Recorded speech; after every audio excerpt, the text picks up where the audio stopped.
আসসালামু আলাইকুম, welcome to মিস্টিস cookbook. আজকে আমি আপনাদের সাথে শেয়ার করতে যাচ্ছি একটা মজাদার স্ন্যাক্স আইটেম, যেটা কিনা শুধুমাত্র দুইটা পটেটো দিয়েই খুব ইজিলি অল্প সময়ের মধ্যে মেক করা যায় এবং অত্যন্ত টেস্টি হয় খেতে। বাচ্চাদের কাছে তো এটা খুবই একটা পছন্দের খাবার হয়। তো এটা আপনারা স্ন্যাক্স হিসেবে বিকেলে সার্ভ করতে পারেন, বাচ্চা কিংবা বড় সকলেরই খুব পছন্দ হবে এবং সকালের নাস্তার সাথেও এটা সার্ভ করতে পারেন, কেননা এটা রুটি বা পরোটার সাথেও খুব ভালো লাগে খেতে। তাছাড়া বাচ্চাদের যখন রাইস খেতে চায় না, এটা রাইসের সাথেও মিক্স করে দিলে আই থিঙ্ক প্রপারলি খেয়ে নেবে। তো আমি এখানে করে নিচ্ছি প্রিপারেশনটা। আমার যা যা লাগছে, যেহেতু পটেটো স্ন্যাক্স, পটেটো তো অবশ্যই লাগছে। আমি এখানে দুইটা পটেটো নিয়ে নিয়েছি, দেখতেই পাচ্ছেন। আমি এগুলিকে এভাবে সার্কেল করে কেটে নিচ্ছি। খুব ইজি এবং অল্প সময়ে হয়ে যায়, কাটাকাটির ঝামেলাও খুব বেশি নেই। তো এটা চাইলেই আপনারা সহজ একটা ব্রেকফাস্ট হিসেবে শর্টলি প্রিপেয়ার করতে পারেন, যেহেতু সকালে আমাদের সবার খুব হাঁড়ি থাকে। তো এটা আলু ভাজি করার চেয়ে বা অন্য কোনো ভেজিটেবলস করার চেয়ে শর্ট টাইমের মধ্যে এটা করে নেওয়া যায়। তো অলমোস্ট হয়ে গেছে আমার কাটা। আমি এখন চলে যাচ্ছি নেক্সট প্রসেসে। আমি এগুলোকে ভালো করে ওয়াশ করে এখন আমি এটাকে সল্ট দিয়ে মিক্স করে টুইস্ট করে নেব।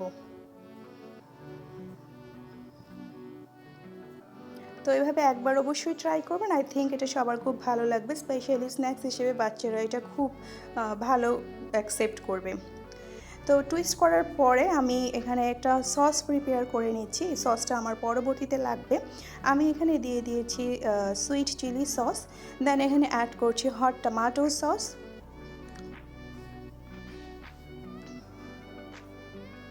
সাথে দিয়ে দিচ্ছি সুইট সয়া সস। আমি এখানে 3 ধরনের সস নিয়েছি, আপনারা চাইলে কম বেশি করে নিতে পারেন অথবা আপনাদের হাতের কাছে থাকা অ্যাভেলেবিলিটি অনুযায়ী। তো এখানে আমি দিয়ে দিয়েছি সামান্য কর্নফ্লাওয়ার এবং দিয়ে দিচ্ছি পানি, দিয়ে সব কিছু একসাথে প্রপারলি মিক্স করে আমি এটা একটা সাইডে রেখে দেবো, এটা আমার পরে লাগবে। এখন আমি চলে এসেছি অয়েল দিয়ে প্যানের মধ্যে পটেটোগুলোকে ফ্রাই করে নেওয়ার জন্য। আমি এই পুরো রান্নাটা লো টু মিডিয়াম হিটে করব। তো কিছুক্ষণ পরে আমি এসে এগুলোকে উল্টে পাল্টে দিচ্ছি। খুব ভালো করে আমি এগুলোকে এখানে কুক করে নেব।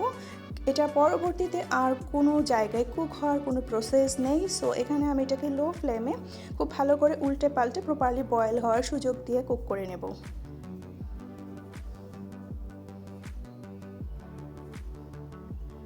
তো ঢেকে দিয়েছি, আবারও ফিরে এসেছি কিছুক্ষণ পর। এই পর্যায়ে আই থিঙ্ক এটা অলমোস্ট হয়েই গিয়েছে। হ্যাঁ, এখন প্রপারলি হয়ে গেছে, দেখতেই পাচ্ছেন। তো আমি এখন এগুলোকে নামিয়ে নেব, দেন আমি সেকেন্ড ব্যাচের জন্য ভাজতে দিয়ে দেব। এভাবে একবার হলেও বাসায় অবশ্যই ট্রাই করবেন আর কমেন্টসে জানাবেন রেসিপিটা কেমন লাগলো আপনাদের কাছে। ভালো লাগলে অবশ্যই লাইক, কমেন্ট, শেয়ার, সাবস্ক্রাইব করে পাশে থাকবেন। পরবর্তীতে নতুন ভিডিও নোটিফিকেশন পেতে পাশে থাকা বেল আইকনটি প্রেস করে দেবেন।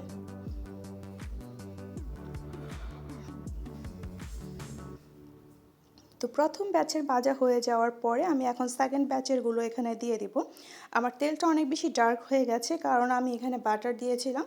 আর বাটার তো আপনারা সবাই জানেন, যখন একটু হাই হিট হয়ে যায় তখন কালারটা ডার্ক হয়ে যায়। তো আমি সেকেন্ড ব্যাচের পটেটোগুলোকে এখানে দিয়ে দিয়েছি ভাজার জন্য।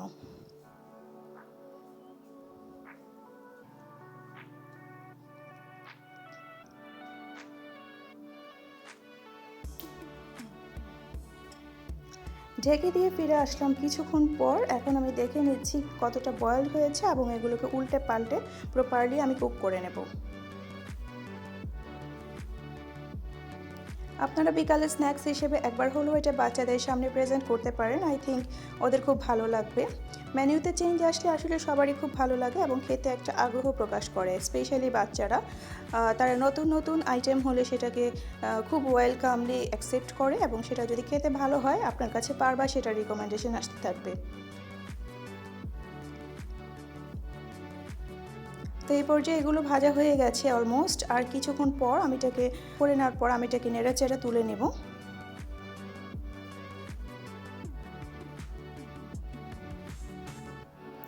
এ পর্যায়ে আমি নামিয়ে নিয়েছি এবং প্যানটাকে আমি ভালো করে ওয়াশ করে নিয়েছি, যেহেতু অয়েলটা খুব ডার্ক হয়ে গিয়েছিল। দেন আমি আবারও বাটার দিয়ে দিয়েছি। প্রথম প্রসেসটাতে যদি আপনারা অয়েল দিয়ে সেটাকে ফ্রাই করেও নেন, এই প্রসেসটাতে ট্রাই করবেন একটু বাটার অ্যাপ্লাই করার জন্য, তাহলে এটা এতটা ভালো স্মেল হয় যে সবার খাওয়ার আগ্রহটা আরও বেড়ে যায়। তো আমি দিয়ে দিয়েছি আমার মেক করে রাখা সেই সসগুলো। এটাকে আমি একটু সময় নেড়ে চেড়ে কুক করে নেব, যেহেতু আমি পানি অ্যাড করেছি। সো এটা একটুখানি কুক করে নেব। যখনই পানিটা টেনে কনসিস্টেন্সিটা একটু গাঢ় হয়ে আসবে, সেই মুহূর্তে আই থিঙ্ক এটা এখন হয়ে গেছে। আমি এখন এখানে বেঁচে রাখা পটেটোগুলোকে অ্যাড করে দেব।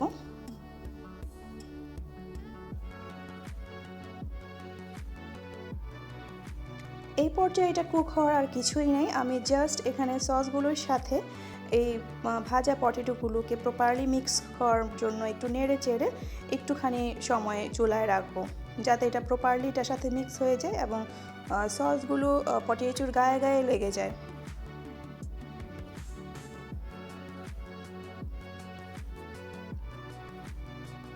ভালো লাগলে অবশ্যই লাইক, কমেন্ট, শেয়ার, সাবস্ক্রাইব করে পাশে থাকবেন। পরবর্তীতে নতুন ভিডিও পেতে পাশে থাকা বেল আইকনটি প্রেস করে দেবেন।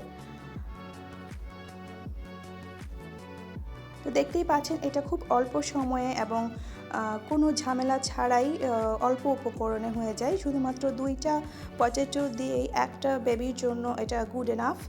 এবং আপনার ব্রেকফাস্টের জন্য আপনি 2 থেকে 3টা পটেটো নিলে 2 জন অনায়াসে এটা দিয়ে ব্রেকফাস্ট সেরে নিতে পারবে।